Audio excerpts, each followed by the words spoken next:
Speaking of surprises, there are still people in West Michigan who can't believe that the DeVosses decided to support Mike Cox instead of one of their own, at least geographically, Pete Hoekstra. How did that happen?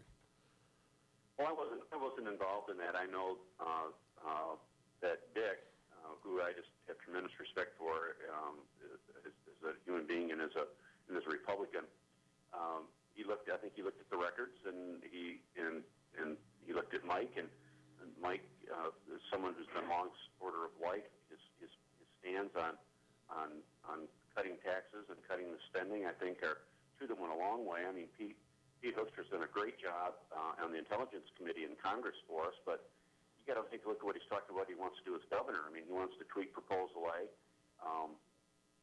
That's something that Dick was adamantly against, and that Mike's adamantly against. Pete Hoekstra wants to expand the tax on services and rather than cut taxes, and we think that that's a disaster for a lot of these small businesses. And so, Dick, I think, disagreed there. So it's not so much it was a regional thing. I think it came down a lot to policy, and what Pete's offering is in many ways a lot of what Andy Dillon and Virgin Monroe would like to do, and that's we got to be about differences, and that's why Mike Cox is about cutting spending and cutting taxes, not finding new things to tax like Pete's talking about, or trying to change the system of Proposal A that's worked very well until we hit this recession, and we'll get out of it. And it's not that we don't spend enough money on our schools. We've got these legacy costs we've got to address, which Mike Cox is talking about, but Pete isn't. And all these things have come into play, and I wasn't surprised at all when Dick came down on the side of Mike Cox. You may have heard me mention that I was in Kennebunkport this weekend in the company of some of the Bush family. Does Jeb Bush have a chance to run for president? Do you think he's at all interested? You ran a presidential campaign. Is he one of the names that we'll see surface this November in conjunction with the campaign to maybe test the waters a little bit?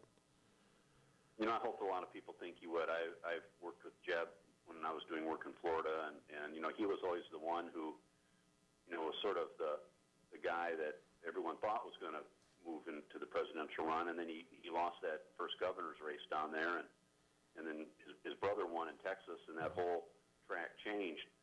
I would hope that he would. I fear that there may be, still a little toxicity left in the Bush name, and whether or not that transfers from his brother to him, that might come into play. I would hope people would be able to look beyond that because they're different people, different policies, and I tell you, if he did run, he'd get a lot of people very excited, and I think he'd run a great race, and I think he'd be a terrific president. He was a terrific governor in the state of Florida.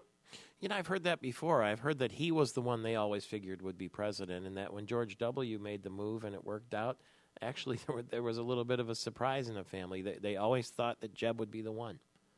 Well, that was that's what we had always heard. I mean, Jeb was always the guy that tended to have more of an interest in politics than George did, but he lost that first governor's race, and politics is a lot about timing, and that timing sort of passed him by, and frankly, I do think that President Bush, I think history will judge him a lot kinder than what some of his critics are right now.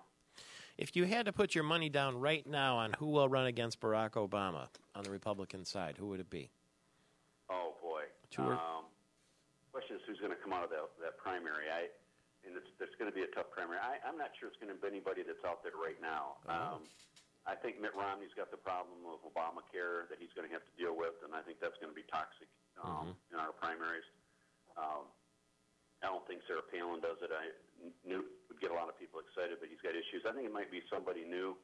It might be our governor just to the south of us, Mitch Daniels, who a lot of people are beginning to talk about. Former President Eli Lilly, a governor, Capitol Hill experience, executive experience as budget director. I think he'd get a lot of people excited about his candidacy.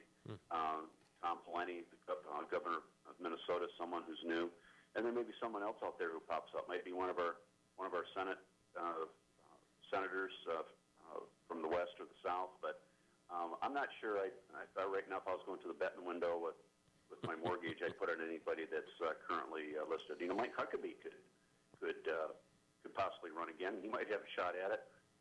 He's supporting Mike Cox, and he'll be in the state this week, stumping with Michael around. And urging people to come out and vote for Mike. So, Mike Huckabee, I've known Mike. I know his campaign people. He's a good guy. He might have a shot at it because he can appeal to a lot of our primary voters in Iowa and New Hampshire, and they've gotten to know him a little better. And he's awfully likable, too, isn't he, Mike Huckabee? No question about that. Thank you very much, Dan Perot. We'll talk again before the primary. It's only 8 days away. He's the chairman of the Mike Cox campaign, and it's Michael Patrick Shields on Monday.